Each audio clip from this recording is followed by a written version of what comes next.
Hello, CSP Hot Hands fans. Brett here. My book, How to Lead What You Should Have Learned in Business School, is officially available for purchase. Those of you who act quickly can get access to the launch price of under $10. If you wait too long, though, and it goes up, I would hate that. Just like you hate it when your customers wait until after the yearly price increase in February to pull the trigger. You can buy it right now at brettleads.com. All I ask is that if you love it, give it a 5-star review after you read it.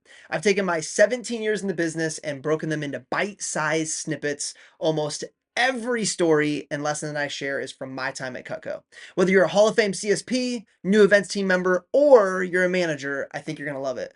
To grab your copy, just go to brettleads.com. That's BRETTLEADS.com. Either way, thanks for being here. Let's start the show.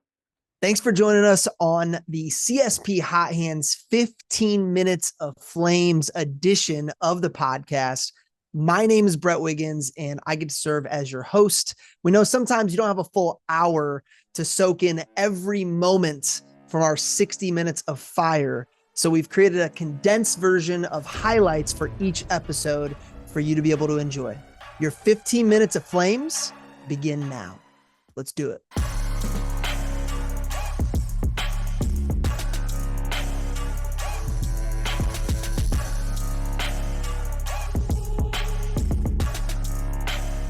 When did you realize that, oh, wait, I'm working at one speed and that might not be the best long-term route? When I was in a relationship and I realized that my relationships were taking a back seat to my job. And I realized that needed to shift. So, but I also knew I had to put in the work if I wanted to. So it was also, having a partner that is alongside with you in your journey that supports you is a big thing as well too, that understands your goals and dreams. But in that season that I was in, I was just working too much and our relationship was taking a back seat. And I realized then that I if I ever want to be married or if I ever want to have a family, like I've got to change, this workaholicness in me. And so that was a shift in my mid-20s. And then what's it fast forward to today? This is over a decade in the process. How are you maintaining that balance today? What are you willing to do, or what's that strategy now that maybe it's like, dude, that's just second nature to me now, but it took a while to learn how to do? Yeah. I have a very strict schedule, I guess you could say. Mm-hmm. And anyone that looks at my calendar, they're like, oh my gosh, that gives me anxiety. Like I put everything on there. I'm a big, if it's not on my calendar, it doesn't exist. And I'm very regimented. I mean, we can't control time. We can't get more of it. We can't get less of it. The only thing we can control is us within the time that we have allowed, Mm-hmm. And when I changed my mind around how we can manage time, and the reality is I can only manage me within time, I started looking at how was my time being used. And I started time blocking the things that were most important to me. So I have a time that I get up every morning. I have a routine in the morning. I have my prayer time, my God time. I have my workout time, and then I have like my mentoring calls, and then I work 8 to 4. Yeah. And at 4 o'clock, it doesn't matter. I close my computer, and people have asked me like, "How do you get everything done?" I'm like, I don't. Yeah. And that's okay. And I've realized that, like, that's okay. I'm not going to jeopardize my personal time to work out and do the things that are important to me, just for that. Like, I need to focus on my time that I have allotted from 8 to 4 to do what I need to do. What do you think most CSPs need to hear when it comes to work-life balance? You coach a lot of people in our CSP world. You've got people who are training under you, being led by you as far as becoming a great realtor rep. What do you think most of them need to hear when it comes to this conversation? Um, Around time, Yeah, about time management and this idea of work-life balance. I think first of all, it's knowing what your standards are for yourself in your life and in your business. What are your non-negotiables, personally and professionally? Like I have non-negotiables each week for working out and for my walking, and I have non-negotiables for my work as well too.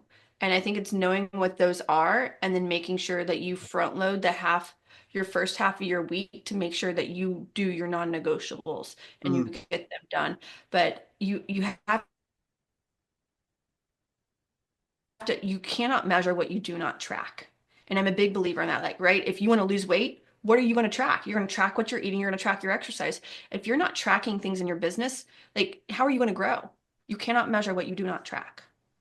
So what are your metrics in your business? What do you need to do each day? And honoring that time block you have for yourself. By honoring your time block, it's like if you want to build muscle, right? You go to a gym, you start with this weight, like you have to keep going to build the muscle. Well, you have a discipline muscle too. And if you're not staying disciplined, if your goal is to make, you're going to pop by 10 businesses today and you're going to call 15 real estate offices, if that's what you tell yourself you're going to do it. Even if it's 4:30 and you have two more things to do it, because you are training that muscle. By not doing it, you're making it weak. What was the hardest thing to learn? Maybe it was a mindset shift since you were in management for so long that was different, or maybe because when you did sell it was residentially. What was the hardest thing to learn moving into CGC? Rome wasn't built in a day.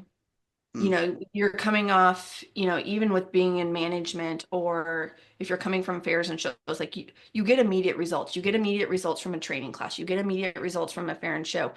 You are planting seeds. You are laying a foundation. And if you don't have a strong foundation, your house is going to fall.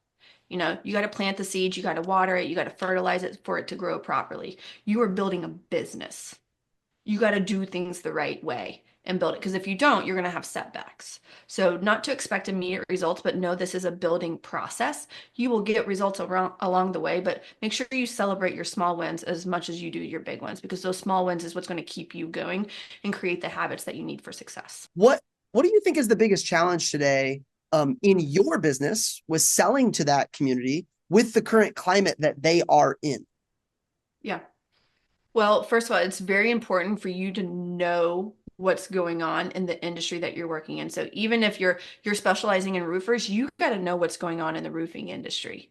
So whatever niche you're focused on, and I want to encourage anyone that's listening to this, don't try to do all these different industries. Focus on one, get good at it, go to another industry. Mm. Right? Get And what do you really mean by that good. is like it might all be real estate, but there's a lot of different channels within real estate. So you brought up roof, like, hey, if you want to focus on if roofing is the biggest area of opportunity in your territory that nobody has connected with yet, go all in on that niche.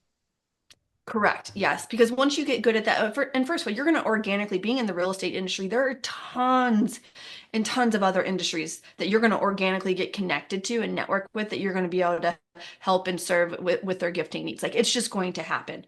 But get really good, understand the industry that you're working in, and immerse yourself in the knowledge. I am constantly, every week, I'm in meetings, I'm at networking events, and I'm learning on what's going on. I'm hearing from other people what's going on. I'm paying attention to what NAR puts out.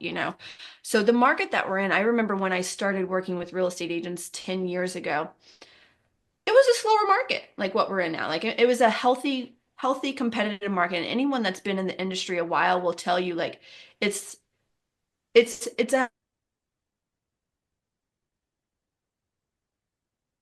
you have negotiation power. When I first started, things were sitting on the market longer. It was definitely so.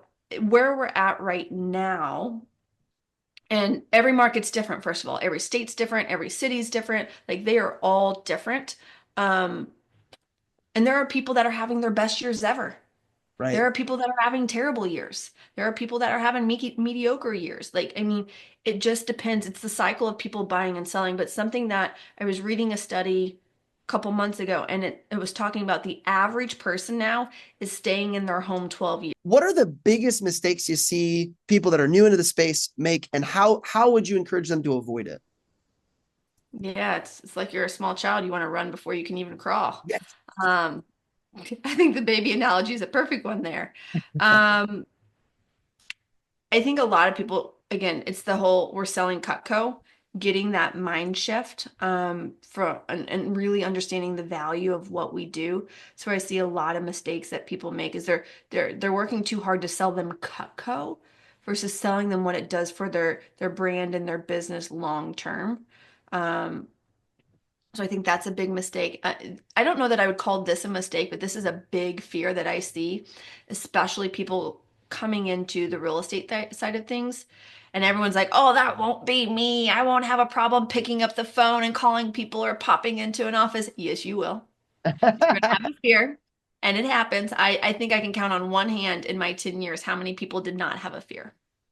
Like it's a common thing. And So by the way, in my experience, the people that don't have any fear, that doesn't equal success. In no, fact, a lot of times for me, it actually equals them leaving very quickly because they're being so unrealistic that when they hit a roadblock, it's like, I've never sucked at anything before in my entire life. What does this mean? Would you agree with that? yeah, 100%. And it's a hard thing, but when someone new comes to our team, I just tell them, I go, hey, I want you to take everything and just wipe everything you know and learn essentially when it's coming to this. You're a brand new baby rap. You know nothing about this side of things. Like just you're a brand new rep. You're starting a brand new job. You're in training. You know nothing. And I go, I just want to encourage you. That's the mindset I want you to have. Be a sponge. And I'm like, you're probably like, wow, this is like training day one when I learned how. But it is. And because you're learning new systems, you're learning new pitches, and you don't want to go up and pitch in front of a group with notes or a manual. You want to be prepared. You want to be professional. You Right. mentioned a leap you made at some point from 250 to 500. And I think anybody that gets up to that 500 plus, that rare air, they can usually, it's not like 50K, 100K, 50K, 75. It's usually what you're describing. Like there's just a year in place that something happened. What I know you started to talk about a little bit was when you said Remington said it would click and you were like, I'm selling branding, not knives. What else happened there? Whether it was your personal life, something you did in preparation, something that changed within you out of the business, or maybe it was a strategy or something you started like taking more seriously, like marketing or something. What else changed to cause that leap that year? Because I think a lot of the people that listen to this podcast, that's where they are. Mm, They've experienced success at a high level. Maybe they're starting to, or they have eclipsed that six-figure income after expenses, and they feel good, or they've been there for a long time and they're like, dude, I don't know how to make that leap. What yeah. was it for you? There's a couple things. One, I went through a divorce and a separation, and I didn't realize I just had this conversation with a woman yesterday. She's going through a divorce, and she's worried about our finances. And I remember being incredibly worried. How am I going to pay for my house? How am I going to pay for my car? How am I going to pay for my insurance? And I was like, I don't know how I'm going to do this. And I realized it was more important now more than ever that I needed to believe in me. And, other people believed in me, but like, it wasn't I needed that confidence for myself. And so I had to create it when I didn't exactly have it. Mm. And I didn't realize that I was being held back. Like I didn't see it. But I wasn't being completely who I was and true to myself. And the minute I had that freedom to myself again to be me, like things just were different. Um, and that was a lesson I learned in general. Just always be authentically you and who you are, and the right people will always be around.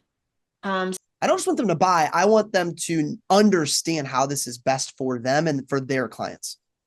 yeah, 100%. And there's a shift too in your mind. It's, you're not a salesperson, you know, and I made the shift from I need to do my fiduciary duty and do what's best for them. I will never just sell people something and push them. Like I want them to become, because if you push them into a sale, they're going to be the first one to get out of it.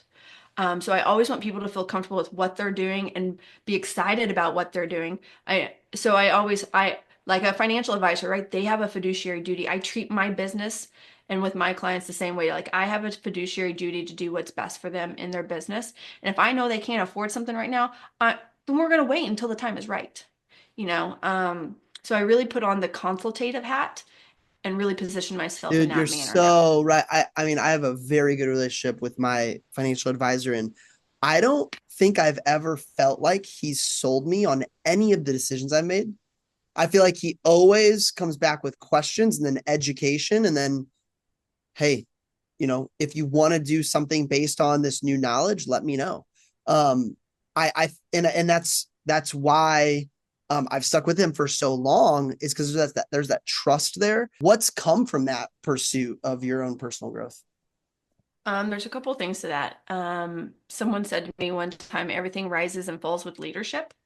And that really stuck with me. And, the kind of leader that I am to my family, to my friends, to our team, to our staff. And I feel there are times where I'm like, ooh, I wasn't being the best leader there. And it's like, my business coach says to me when I came to him, I remember this was a year and a half ago, and I came to him with this situation. I'm like, this person knows the expectations. Like, how could they do this? And he goes, Kristen, what did you do wrong here? What DNA do you have in this? He goes, I want you to draw the circle around yourself and ask yourself, what could you have done differently to yield different results here? And he goes, what we're going to work on here, he goes, it's going to start by drawing the circle around yourself every single day. Everything that happens, good, bad, whatever it is, he goes, draw the circle around yourself because you have some DNA in it somewhere, and we're going to work on how you lead you. And the level that you lead yourself is how you're going to lead other people. And I really took that to heart. And whenever something arises, even if we have a problem or something goes wrong, I'm like, all right, what could we have done to prevent this problem? How can we learn from this? Let's draw the circle right here. Yes, we can't control that. Like, we just had a situation, I'm like, ladies, we can't control, it's an act of God, the weather, but what could we have done to prevent that, to possibly get product to this client sooner? And it's like having that mindset around everything. Like, so my coach had a big impact there. If you're still tracking and categorizing all your own expenses, I have a message from your CPA.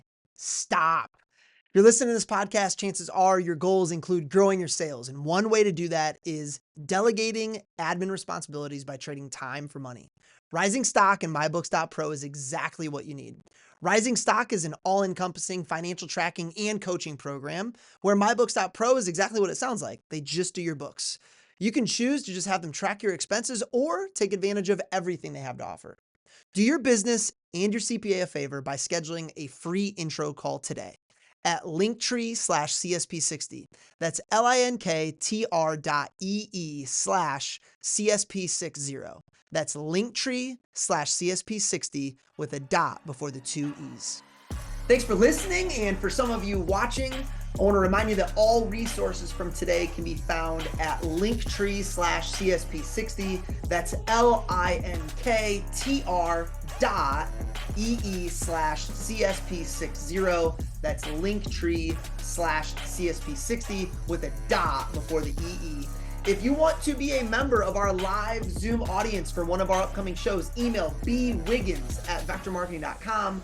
That's BWIGGINS @vectormarketing.com. If you loved what you heard today, I'd be honored if you followed, subscribed, or even rated us on whatever platform you use to find your 60 minutes of fire. We'll see you next time.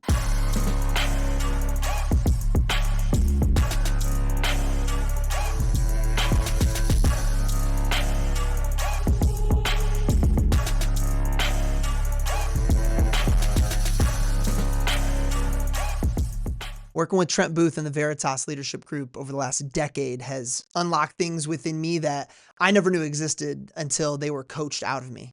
If you're listening and you feel stuck or like you have another gear that you're having a hard time getting to, Trent's offering a free intro call to any of our listeners. I love Veritas because it's an amazing combo of mentoring and coaching.